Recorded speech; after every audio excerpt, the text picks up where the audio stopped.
Douglas Murray has spoken out about the dishonesty, the corruption, and the dodgy practices being used behind the scenes at the British Bashing Corporation's flagship news show, Newsnight. This is after an interview with him went viral, not so much for what he said, but because of the way that the BBC decided to respond to the interview with a hysterical, completely imbalanced panel. In The Spectator this week, though, Douglas writes, "They say that deaths and taxes are the only certain things in life. I would add BBC bias into that mix."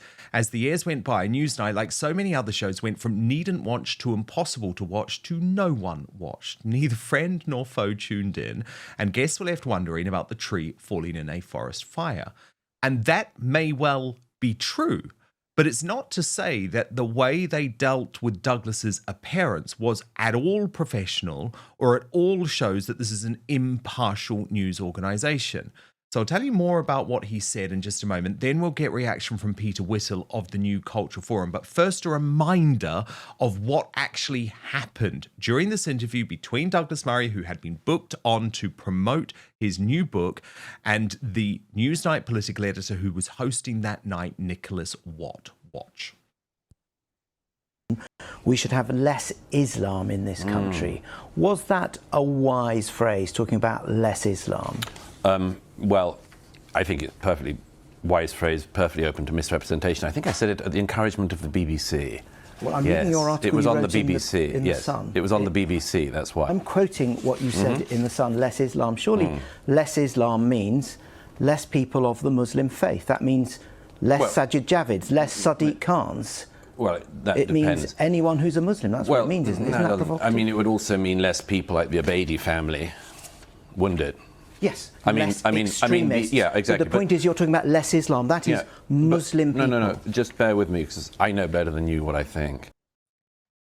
But then the shocking thing is, not only had they edited the hell out of that interview to remove a whole load of criticisms that Douglas Murray made about the BBC, they then lined up two of the most deranged people on the left in the United Kingdom to come on and condemn him, not have any type of balanced argument, just condemn the fact that the BBC even allowed Douglas Murray a platform to express his clearly very important views. First up, the former Lib Dem leader, Jo Swinson. Do you remember?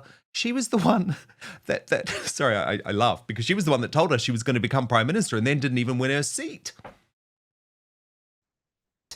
But what did you think of what he had to say about less Islam? Well, I think you were charitable in saying that he was talking to you earlier. I mean, he was sneering in a very self-satisfied way with a extreme arrogance. I think, frankly, his contribution there was actually about sowing division, about trying to pit groups of people against each other. And then it gets even more nuts. They put on a guy called Matthew Stadler. Now, Matthew Stadler is so desperate that he is unable to get work anywhere apart from GB News, which is so interesting to me because he actually despises GB News with every hard left bone in his body. And what was so hilarious, he was so delighted to be on Newsnight, but then so torn because he was like, I'm so disgusted that I'm on a show that has even allowed Douglas Murray to speak at all. Douglas Murray is a man who has said of Humza Yousaf, who was the First Minister of Scotland, that he had infiltrated the British political system. Humza Yousaf is someone who was born in Britain, born in Scotland. This man is an extremist, in my view, and the Overton window, which we talked about earlier, has shifted so significantly that, and I don't criticise Newsnight for doing it, that he has been given an 8-minute interview on prime BBC television. And that is concerning because more and more people, it seems to me, share his repulsive views. Imagine, just for a moment, Nick, being one of the millions of British Muslims, law-abiding British Muslims, watching him say those things. We did question him. Now, let's take a... Well, Douglas Murray has now responded and revealed exactly what went on in a brilliant feature in this week's Spectator magazine. He wrote, "What did that thing that BBC interviewers still think they can do, which is to treat the guest as though you were in the dock, accused of a criminal act, and they are the prosecuting barrister to whom you must answer. Personally speaking, I do not feel this pressure. This is the stage when a BBC interviewer has an author on and asks them how they had the temerity to say certain things in the past. The certain thing on this occasion was a quote from 8 years ago in which I observed that since Islamic terrorism comes from Islam, countries that have less Islam have less Islamic terrorism than countries that have an awful lot of the stuff. Anyhow, the 20-minute interview wound down with some good verbal jousting and no small criticism of the BBC from my side. As it happens, I know one person who still watches Newsnight, and he messaged me afterwards to let me know what had then transpired.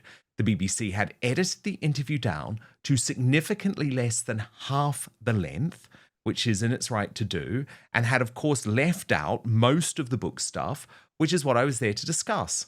It had also cut out anything that made the BBC look bad. It had then pulled its masterstroke, which was to bring up 3 completely unknown people, one of them possibly a former Liberal Democrat leader, to talk about the interview that had just aired. I tend to favour balance in discussions. I especially favour it when the subject under discussion is me. On this occasion, the BBC didn't even try to pretend that it would be balanced. Instead, it brought on 3 people who all agreed it was really quite terrible to interview me at all, and that the Newsnight team should be jolly ashamed of themselves. Defenders of your present column as there were none. Since none of the people in question had any influence, had any livelihood to speak of, I suppose I should be glad that I can provide some kind of cottage industry. Someone in this country has to be in the business of job creation. So Peter Whittle of the New Culture Forum, hilarious from Douglas Murray, by the way, but actually, hasn't he just exposed the truth of how Newsnight operates? And this actually really matters to me. So what they do is when there's a figure who they know might be controversial, who they know might say things that are not palatable to BBC News or palatable to their organisation, they pre-record the interview. They then edit out all of the portions of the interview that dare to criticise the BBC, the British Bashing Corporation, in any way. Then they run their edited version of the interview and bring on a whole load of people to slam the guy who they've just had on. Now, this to me reeks of the scandal that happened in America quite recently, for example, where the credibility of 60 Minutes has come under question because of their editing, their selective editing of the Kamala Harris interview, where they tried to make her look better before the last election. But with Newsnight, it's the opposite. It's let's do anything to stop us looking bad. They clearly didn't trust Douglas Murray to be on live, and they didn't want his criticism of the BBC to be broadcast. I actually think it's a scandal. I really do. But first, the reason you're watching this show is that it's becoming increasingly difficult to trust mainstream media or the so-called fact-checkers who claim to determine which facts are true. And for good reason, given the ongoing debates over free speech, the controversy surrounding Brexit, and how Trump and other anti-establishment politicians are portrayed. But I have the solution. It's called Ground News, and it's the best way to stay informed and cut through media bias and manipulative narratives so you can get the facts for yourself. It has been a game changer for a news junkie like me, and you can see it all for yourself right now. ground.news/outspoken. But I want to show you this incredible website and app in action. So let's take a story that I've been very passionate about, the Supreme Court ruling in the United Kingdom that made the point that women can only be biological adult human females. You can see clearly in one place that over 350 sources around the world covered the story. Ground News instantly shows how it's being covered by the media, broken down by whether they lean to the left or the right. Now, this is called the illustration bias distribution chart. If you scroll down, you can see every headline about the story along with the political bias and ownership of the publication. So you can see quite clearly for yourselves that on the right, the Daily Wire cover the case totally soundly with the headline, UK Supreme Court rules trans-identifying men are not women. Spiked Online, very forthright, declaring women exist, get over it. While the Daily Telegraph looked in depth at the disgraced famous faces who declared trans women are women. By stark contrast, the left-wing National said the result was only a victory for gender-critical feminists, and the Canary ran with a clearly ridiculous headline, "Victory for the far right," as Supreme Court rolls back trans women's rights by 2 decades. Now, I would absolutely love the canary to tell J.K. Rowling to her face that she is far right. Anyway, my favourite feature is the Blind Spot feed. That services upwards of 20 stories daily that receive the majority of coverage from one side of the political spectrum. So if you like the news like I do, the Blind Spot feed is the best way to get a balanced perspective on what's happening. So go to ground.news/outspoken, or if you're watching on YouTube or Rumble, just scan the QR code on screen to subscribe today. Use that address and you will get 40% off the same Vantage plan that I use for unlimited access. So let me repeat the address: ground.news/outspoken. But now back to the show. Yes, it is. I think that I think as Douglas himself says in the article, basically, as a golden rule, don't do pre-recorded pieces if you can really help it, because there is a danger. I mean, particularly when it comes to interviews and political news, that there's a danger they're just simply going to play around with it. I think he said that himself. I think the thing about this, though, is what it showed was why programs like Newsnight are not watched anymore. They're terrible, right? They're terrible. They learn nothing. I mean, Douglas, frankly, I think they were lucky to have him actually on the program. And when they got these three people, Matthew Stadlin, who I've been up against a number of times, and Joe Swinson, or whatever her name is, I don't know who the other person was, but these are non-entities. These are political non-entities. Yeah. Right? Yeah. I mean, and of no consequence whatsoever. And to see them kind of trying to maul him, in the safety of this bubble was quite pathetic. I mean, I think that despite what we saw there, I mean, Douglas gets his points across very, very well, and I think there'll be a lot of people nodding along with it. But I mean, fact is, this is the BBC all over. Not just, I have to say, the BBC now, as you know well, that essentially BBC might be the leader of the pack, but you've got Sky, which is pretty much the same now, ITV. They've got, all of them have got agendas. So they sort of think they've got, they're looking for a gotcha moment. In that case, with Douglas there, Nick Watt, he was sort of saying, you said we need less Islam. Point that Douglas was making and has made before, and I would agree with entirely, is, look, the more Islamic demographic you have, the greater the chance of extremism, the greater the chance of terrorist attacks, the greater the chance. It's just simple fact. It's common sense.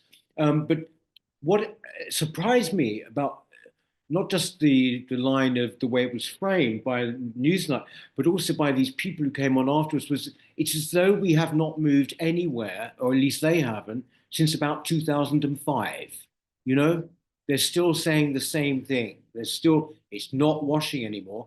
Must be the reason why that shows like Newsnight, which is very reduced anyway, as you probably know, just like Question Time is also very reduced compared to like when I was growing up. Everyone watched Question Time and you had really big beasts on it. When it comes to Newsnight, it's now essentially a panel discussion program with none of the authority that it had before. No, as you say, with non-entities. And Douglas Murray's very honest about the fact, look, he's got a book to sell, and I do understand that. Yes, exactly. Yeah. But Peter, there was a woman. Look, the problem is that the BBC is full of activist journalists. So in response to this interview, there's a former BBC producer, so she's not there anymore, but she's a woman called Karishma Patel. This woman.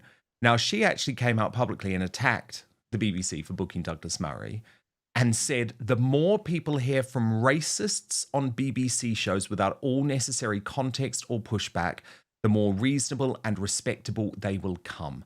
This has created fertile ground for the rise of the far right. The BBC should challenge the lack of evidence behind their claims. Now, the point is, she's not a BBC journalist anymore, but she was. And we know that people like her are working with presenters like Lewis Goodall, Emily Maitlis, and John Sopel. I mean, this is a completely morally corrupted organisation. And the fact that they even claim to be impartial anymore is a joke. Yes, it's I think that the difference, what's happened in recent years, is that people, a wider general public, are now more aware of this. You know, not just in the news programs of the BBC, but also, and I'd say far more insidiously, in the kind of drama and the comedy and the non-news output, where all the time this kind of agenda is being put forward. She's essentially left, woke, if you want to call it that, but it's not just that. Pro-multiculturalism, pro-mass migration, certainly pro-EU, all of that, you know, and pro-climate change. And so you get these people like the journalists you've just mentioned there. I mean, essentially, they don't want anyone who does not agree with them on. It's as simple as that. But what I found interesting, and I return to my point here, is that the people that they got on to kind of have a go at Douglas Murray were of such low caliber. I mean, I think Jo Swinson, she must have been truly a low point, mustn't she, in terms of party leaders? You know, not exactly in a golden era anyway, but terrible. And, you know, those are the only people they could kind of get on to come on a Friday night. Whereas once upon a time, people would probably, you know, fought to get on Newsnight, actually. I think it's Douglas, again, makes that point. The BBC, now, you know, frankly, I grew up on it. I had a residual of fondness for it for quite a long time. That's long gone. Oh, totally, totally. I'm sorry, Peter. I'm so sick of this idea that as British people, we should be proud of the BBC.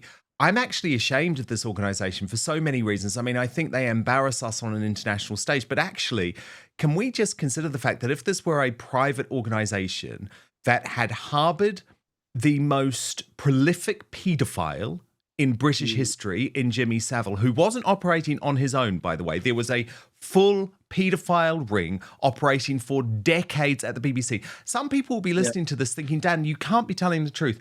I promise you, this is all true. Then Jill Dando, who was the host of Crime Watch, was shot to death on her doorstep just at a time that she was looking to cover, or uncover, I should say, this paedophile ring at the BBC. That case remains unsolved. Then decades later, they have another prolific paedophile, Hugh Edwards, who they allow to read the death or announce to the world, the news of the death of the late Queen Elizabeth II. That's before you get to the fact that Martin Bashir's shoddy interview, or that's probably an understatement, actually, you know, completely morally insufficient in terms of how it was obtained, interview with Princess Diana, in the view of Prince William, how do I put this?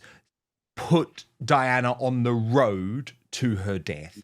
So I would just argue, Peter, that if this was a private company, it would have been shut down many times over, right? I mean, you mentioned there the Diana interview. In fact, there's a story in the papers today that there are more details about that interview to come out. There's a new book coming out later this year. And in it, you know, the lengths they went to and the various details which are enumerated in that, about how they got that Diana interview. As you say, it's appalling, and frankly, it was all obviously hushed up, because what are we, 2025 now, aren't we? You're talking 1997. Oh no, the interview was 30 years ago, 1995. Yeah, 95. Yeah. But it obviously, that interview directly led to the late Queen Elizabeth II feeling like she had to intervene and say that the divorce had to take place. And that divorce resulted in Diana refusing her security, which then obviously resulted in the fact that when she was in Paris that night with Dodi El Fayed, she was allowed to get into the car with the very drunk driver. But look, I guess the overall point being here is that the BBC are a crooked and corrupted organisation. And what Douglas Murray has exposed, sure, it's one example. And look, the great thing with Douglas Murray is that even though they edited his interview, he still came out of it looking brilliant, and they look terrible. But it's not the point. How much of this do they do on a constant basis behind the scenes to pump out propaganda rather than news? But look, do stand by Peter Whittle of the New Culture Forum, the director and founder of the brilliant New Culture Forum, because in just 1 minute, a shocking new Hollywood row between J.K. Rowling. She is just under so much attack at the moment. This is now a major star describing her as heinous and a whole load of other things. And what's most shocking is that this is a star of the same channel that is about to air the Harry Potter TV series. Thank you so much for watching Dan Wootton Outspoken. Please click on my face just to the bottom left to subscribe to this brand new independent news source and turn on the notification bell so you'll be alerted to our brand new live shows, uncancelled interviews, and special royal episodes. Outspoken is also now available as a podcast, so you can listen to the show every weekday on the go, wherever you are.